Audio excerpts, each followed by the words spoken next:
Halo pemirsa, apa kabar hari ini? Semoga selalu sehat di masa pandemi ini dan selalu bersemangat untuk menjalani aktivitas. Bagi pemirsa yang harus tetap bekerja di luar rumah, jangan lupa menggunakan masker. Hari ini program Berita News Point hadir menjumpai Anda bersama saya, Amirah Dinda. Selama 30 menit ke depan, News Point akan menyajikan berita terbaru seputar Universitas Brawijaya dan Malang Raya. Jangan kemana-mana, keep on our channel News Point.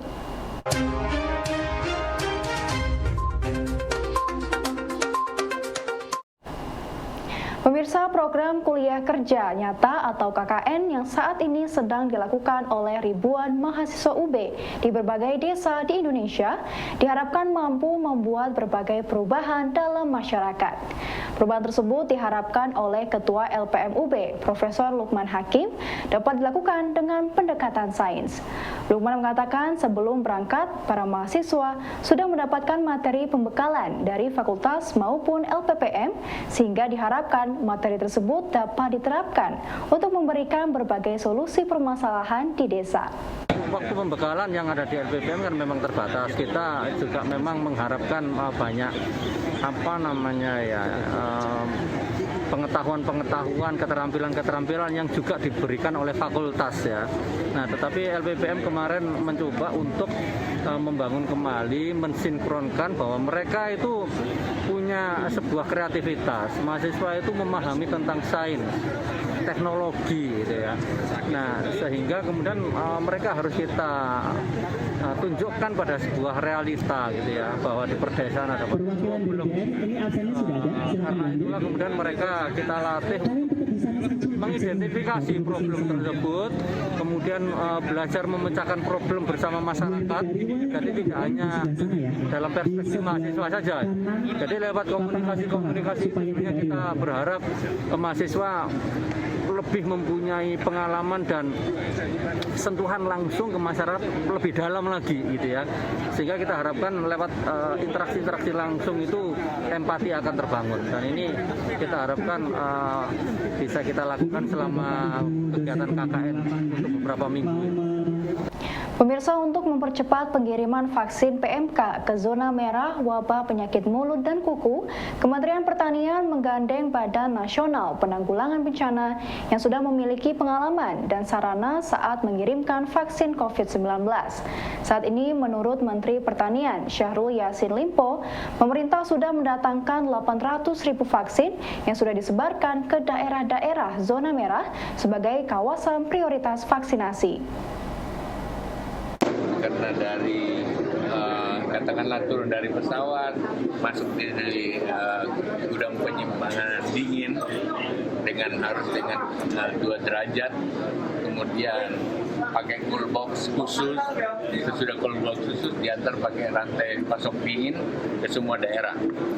Dan kemarin itu semua fasilitas COVID melalui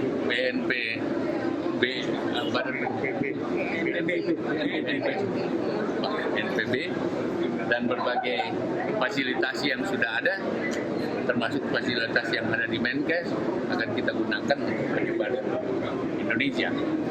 Tahap yang paling pertama ada 800.000 dan itu yang 3 juta untuk kita sebar. Dan tentu saja prioritasnya pada daerah-daerah yang sudah terkena pandemik seperti itu, khususnya pada 19 provinsi yang kita anggap memang sudah ada suspek dari wabah PMK ini.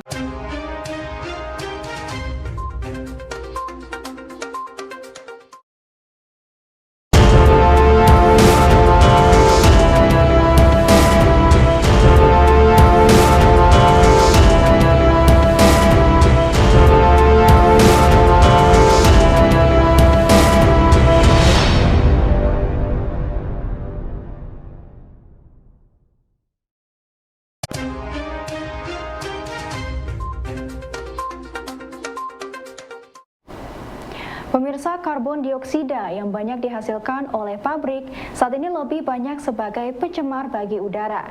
Namun di tangan sekelompok mahasiswa UB, karbon dioksida diteliti agar tidak menjadi sumber pencemaran saja, namun dapat menjadi energi yang positif sebagai bahan bakar kendaraan listrik.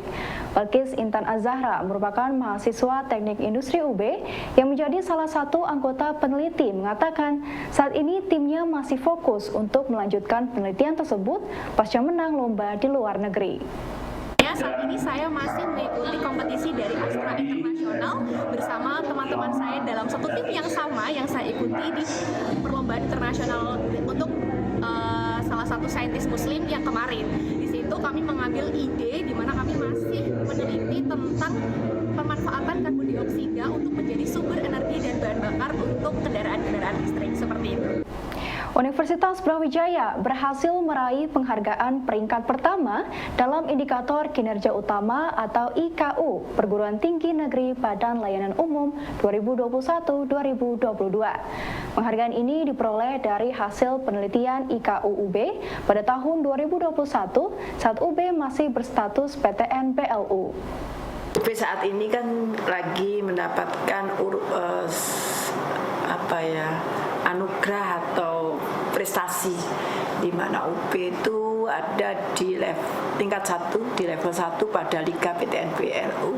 Kenapa masih PTN BLU? Karena yang diukur adalah kinerja tahun 2021. Sedangkan kita dapat PTN BH kan di November 2021 sehingga tidak masuk.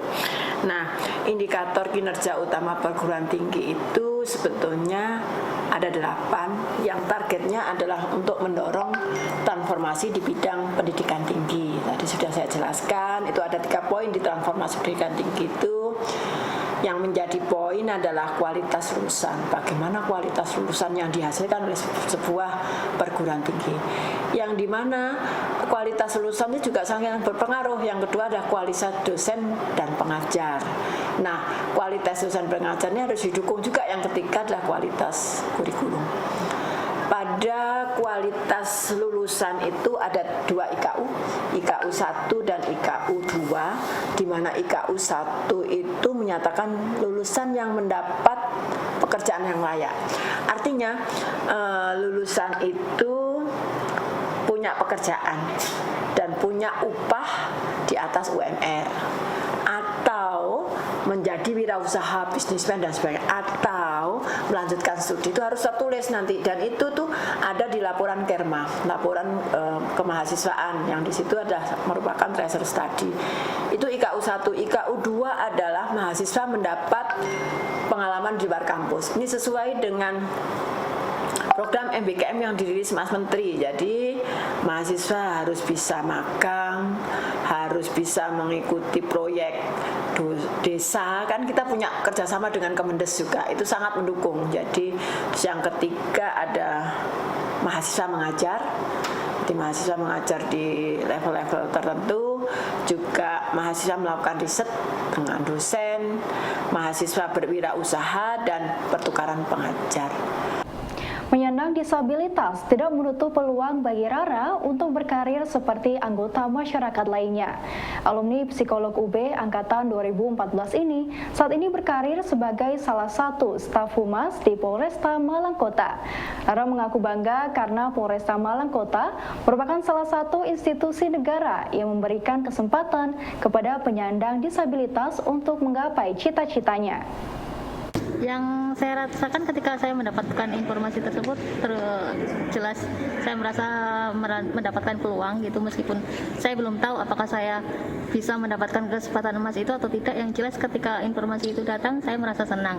Terus kemudian saya mencoba menggali informasi tersebut dan melewati berbagai proses, dan akhirnya saya diterima. Itu merupakan suatu kebanggaan sendiri karena salah satu impian saya tercapai gitu. Jadi saya juga merasa bahwa Polresta Malang Kota ini sebagai Kepolisian Republik Indonesia memberikan kesempatan terhadap saya dan penyandang disabilitas lainnya untuk menyalurkan bakat kami, lalu untuk membuktikan bahwa kami juga sama seperti masyarakat pada umumnya, seperti orang-orang lain, bahwa kami juga memiliki potensi dan bisa memberikan kontribusi untuk negara seperti itu.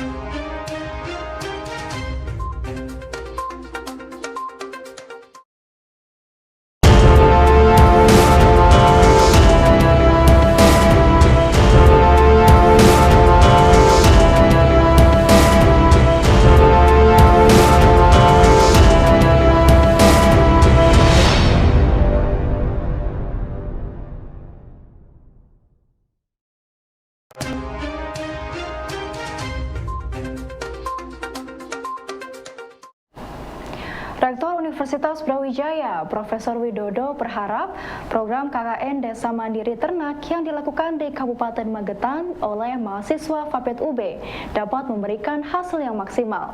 Salah satu hasil yang diharapkan oleh guru besar MIPA UB ini adalah produktivitas peternakan yang ada di Kabupaten Magetan agar dapat meningkat dengan kehadiran para mahasiswa selama masa kuliah kerja nyata.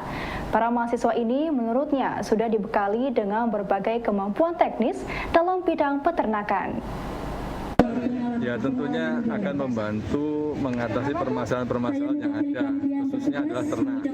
Dan ini dari Fakultas Peternakan sudah memiliki konsep bagaimana nanti akan membentuk klaster-klaster untuk peternak-peternak itu menjadi mandiri, ya, sehingga ada desa mandiri ternak. Yang harapannya akan nanti untuk membantu meningkatkan produktivitas dari ternak. Dari berbagai sisi nanti Pak Dekan bisa menambahi dan bisa menjelaskan sisi-sisi apa saja yang akan dikembangkan di sana. Selain terlibat dalam tim pengembangan vaksin PMK nasional, Universitas Brawijaya saat ini juga sedang memproduksi rapid test PMK. Alat rapid test ini dikembangkan untuk membantu percepatan uji tes PMK pada hewan ternak sehingga penyebaran virus bisa lebih cepat dikendalikan. Profesor Aulaniam bersama tim di FKH UB dan Bioscience UB sedang dalam proses pengembangan dan produksi rapid test PMK ini. Saya setelah inisiatif, setelah diminta di tim itu untuk bikin rapid test, saya dengan teman-teman dengan biaya sendiri untuk sementara kita sudah menyiapkan rapid test untuk PMK. Dan kami kemarin bantu Dr. Dodi ngambil sampel. Saya sudah dapat virusnya, kultur virus dari Puskesmas yang dibuat vaksin. Saya akan buat rapid test.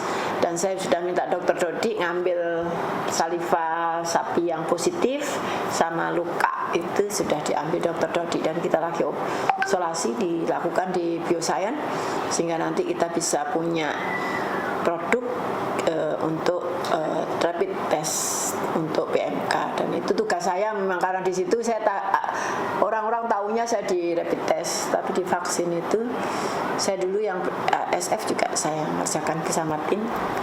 Pemirsa, prestasi mahasiswa Universitas Brawijaya tidak hanya pada bidang riset dan wirausaha, salah satunya yakni dalam bidang tilawah Al-Quran seperti yang dimiliki oleh Suni Syuro Nugroho.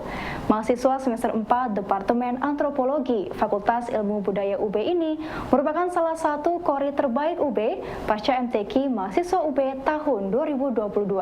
Jadi alhamdulillah kemarin saya ngikut tilawah. Sebenarnya ada 2 cabang sih. Karena kemarin di persyaratannya boleh mengikuti 2, khususnya cabang syarhil sama cabang tilawah. Nah, pertama itu tilawah dulu. Jadi tilawah itu secara pengertian, tilawah itu adalah seni baca Al-Quran yang tetap menggunakan kaidah tajwid. Nah, di dalam tilawah ini terdiri dari 7 nagom lagu. Di antaranya ada bayati, ada sobjas, nahwan, ros, sika, jiharka. Jadi kemarin saya membawa lagu sekitar 4 dalam kurang lebih 10 menit gitu Pak. Jadi mengenai hal lagunya tersebut kita bebas memilih lagu apa saja. Cuman mengenai batas waktunya itu ada tanda merah, kuning, hijau, sama merah yang ditentukan oleh Dewan Hakam, seperti itu sih Pak. Kemudian yang syarhil. Syarhil itu ada 3 orang, terdiri dari pensyarah, baca arti Al-Quran, sama korinya. Nah saya di bagian korinya Pak, jadi tetap seperti ada 3 orang yang kayak 1 orang ceramah, kemudian orang yang membaca Al-Qurannya, dan ada juga yang membaca artinya. Jadi syarhil ini bukan kayak ceramah seperti biasa, tapi lebih menggunakan kaidah suara yang seperti lantang dan harus semakin sih Pak. Baik pemirsa, informasi tadi sekaligus menutup perjumpaan kita hari ini. Jangan lupa saksikan News Point setiap hari pukul 19.30 waktu Indonesia Barat hanya di UB TV, televisi pendidikan Universitas Brawijaya. Saya Amira Dinda dan seluruh kru yang bertugas pamit undur diri. Tetap patuhi protokol kesehatan, wajib menggunakan masker. Terima kasih dan selamat beraktivitas.